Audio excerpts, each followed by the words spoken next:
بسم اللہ الرحمن الرحیم مبیت علی مسجعی، کیا حکم دیا مجھے کہ میں تم کو حکم دوں؟ خدا نے مجھے حکم دیا کہ میں تم کو حکم دوں کہ آج میرے بستر پہ سو جاؤ۔ کیوں سو جاؤ؟ آپ مت سوئیے گا، یہ تو اللہ کے رسول نے مولا کائنات سے فرمایا تھا، آپ سو جائیے گے۔ آپ نہیں صلوات پڑھے محمد والے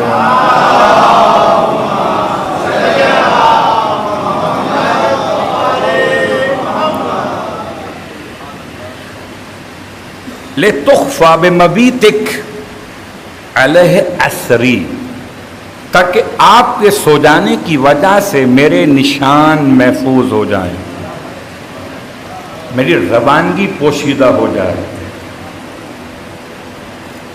فَمَا أَنْتَ قَائِلْ وَصَانِعْ، اب آپ بتائیے آپ کیا کہنا چاہیں گے، آپ کیا سوچتے اس کے بارے میں؟ فقال علی علیہ السلام ابا تسلمن بمبیتی ہناک، یا نبی اللہ، تو کیا میرے سونے سے یہاں پر آپ سلامتی کے ساتھ رہیں گے؟ قال نعم، ہاں بالکل ایسا ہی ہے۔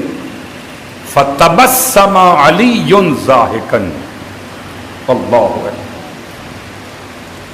مولا بس تبسم فرمایا مولا کائنات نے، ایسا تبسم ضاحکن، جو آواز کے ساتھ ہنسنے والا انداز تھا۔ ہنسنے کی بھی مراتب ہیں، ایک ہنسنا مسکرانا ہے، زیر لب مسکراتے ہیں بعض لوگ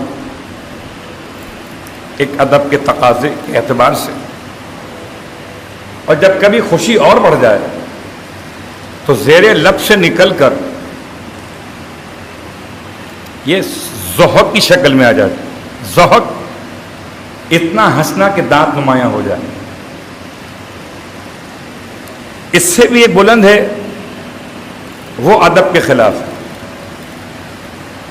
اس کا نام ہے قہقہا، ہا ہا ہا کرنا، یہ خلاف ادب۔ تو کم از کم مسکراہٹ تبسم ہے،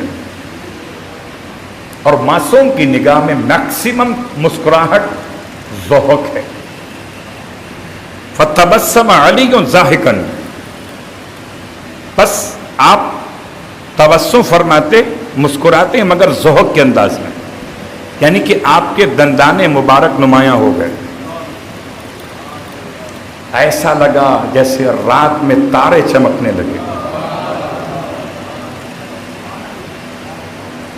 وَأَحْوَى إِلَى الْأَرْضِ سَاجِدًا،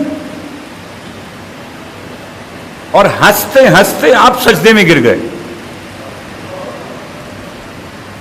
یہ ترجمہ میں نے کیا، گر نہیں گئے، سجدے میں گئے۔ بے اختیار سجدہ اور ہے، اختیار کے ساتھ سجدہ اور ہے۔ وَأَحْوَى إِلَى الْأَرْضِ سَاجِدًا، اور آپ جھکے جانب زمین سجدہ گزاری کے انداز میں۔ فَلَمَّا رَفَعَ رَأْسَهُ، جب سر کو اٹھایا اپنے، تو قَالَ لَهُ عِمْزِ مَا أُمِرْتَ، اللہ اکبر۔ اب فرماتے ہیں سر اٹھا کر کون کہتا ہے؟ مولا کائنات، کس سے؟ سرکار ختمی مرتبہ صلی اللہ علیہ وسلم۔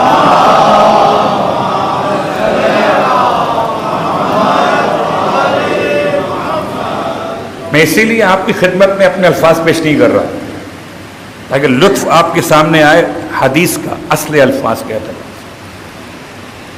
سر اٹھایا آپ نے، سجدہ مکمل کیا، قال لہ، فرمایا اپنے حبیب سے، امضی، جائیے،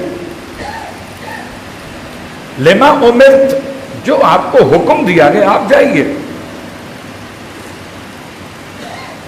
یہ بالکل ایسی تابعداری ہے جیسے اسماعیل اپنے باپ ابراہیم سے کہتے تھے افعل ما تؤمر، کہ بابا جو آپ کو کہا جاتا ہے وہ کر گزریں، ستجدنی انشاءاللہ من الصابرین۔ کل وہ اسماعیل ابراہیم کے بیٹے، آج یہ علی مصطفیٰ کے بیٹے ہیں۔ اللہ اکبر۔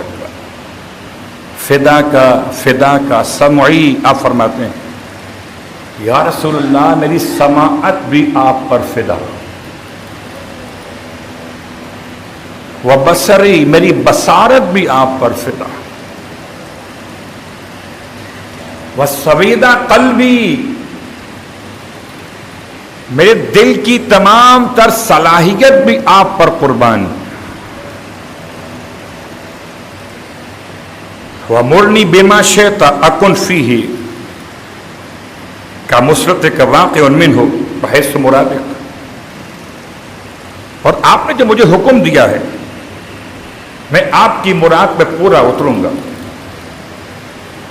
اللہ اکبر۔ اور اپنے خوشی کے ساتھ، اطمینان کے ساتھ، مجبوراً نہیں، آپ کے چہرے کو دیکھ کر نہیں، تکلف میں نہیں، میں سرور کے ساتھ آپ کے کہے ہوئے فرمان پر عمل کروں۔ اللہ اکبر۔ اس طرح سے کہ عمل واقع ہو جائے آپ کی مراد کے عین مطابق۔ آخر جملہ بولا گا وَإِن تَوْفِيقِي إِلَّا بِاللَّهِ، اور میرے توفیق صرف اللہ کی ذات سے ملی ہوئی ہے۔ ثم روایت آگے بڑھی، ثم ضمہ رسول اللہ صلی اللہ علیہ وآلہ صدرہ،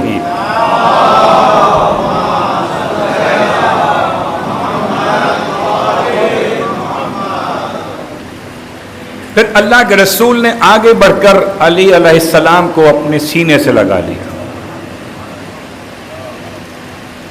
وَبَكَى إِلَيْهِ، اور آپ نے رونا شروع کیا۔ ایسا نہیں تھا کہ اللہ کے رسول کو مولا سے محبت نہیں تھی، رونا شروع کیا سینے سے لگانے کے بعد۔ وَبَكَى عَلِيٌّ، رسول خدا بھی روئے اور مولائے کائنات بھی روئے۔ کیوں روئے؟ لفراق رسول اللہ صلی اللہ علیہ وآلہ، اللہ کے رسول کی فراق میں روئے۔ ہمیشہ ساتھ ساتھ رہتے تھے، کبھی ساتھ چھوڑتے نہیں تھے۔ یہ پہلا مرحلہ ہے کہ مولائے کائنات رسول خدا سے جدا ہو رہے تھے، یہ پہلا مرحلہ ہے۔ تو روئے، ثم افترقا، پھر جدا ہو گئے۔ تمام تر تفصیل کو چھوڑتے ہوئے بات کو سمیٹ لیں۔ کیا ہوا؟ اس رات کا ایک حوالہ مکمل ہو گیا۔ فرشتوں پر خدا فخر و مباحت کر رہا ہے، یہ بستر رسول پہ سو رہے ہیں۔ باہر کافر پریشان کھڑے، وہ اس اطمینان میں تھے کہ محمد سو رہے۔ اگر دونوں کے قد میں اتنا فرق ہوتا، مجھے تو حیرت ہے کہ لوگ کہتے ہیں مولائے کائنات کا قد صغیر تھا۔ میں لفظ پستہ نہیں کہہ سکتا، یہ لفظ ذرا قبیح محسوس ہوتا، پستہ قد نہیں، اب صغیر تھے قد کے لحاظ سے۔ یہاں تک کہ کچھ دوست مذاق اڑاتے تھے، دوست داران حکومت نہ کہ دوست داران علی۔ بیچ میں چل رہے تھے مولائے کائنات، ایک طرف ایک چل رہے تھے، ایک طرف ایک چل رہے تھے۔ تو مذاق میں کہہ دیا تھا کہ آپ ہمارے بیچ میں ایسے چل رہے ہیں جیسے لنا کے نون پر نقطہ بیچ میں رہتا ہے. اللہ اکبر. خطیب فصیح الکلام، خطیب بلیغ الکلام، ایسا جواب دیا کہ بات بھی مکمل ہو گئی، اپنی اہمیت ثابت کر دی. ارشاد فرمایا کہ اگر میں بیچ میں نہ رہوں لنا کے نون کے نقطے کی طرح سے تو تم دونوں لا ہو جاؤ گے.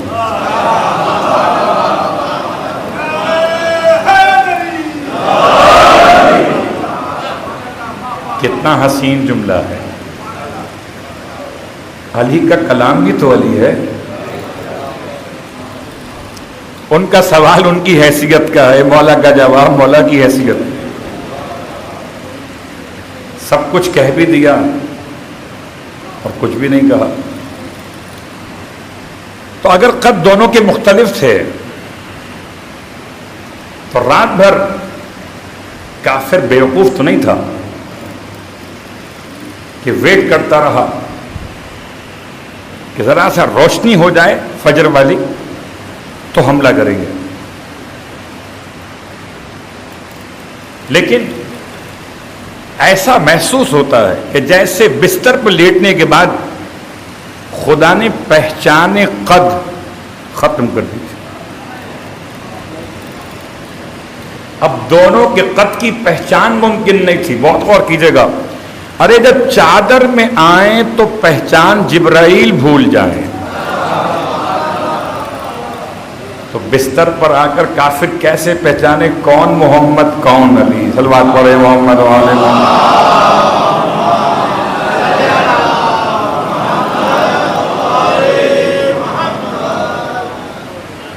بس میں نے بات کو مکمل کیا. یہ اس رات کا حوالہ جو رات گزری ہے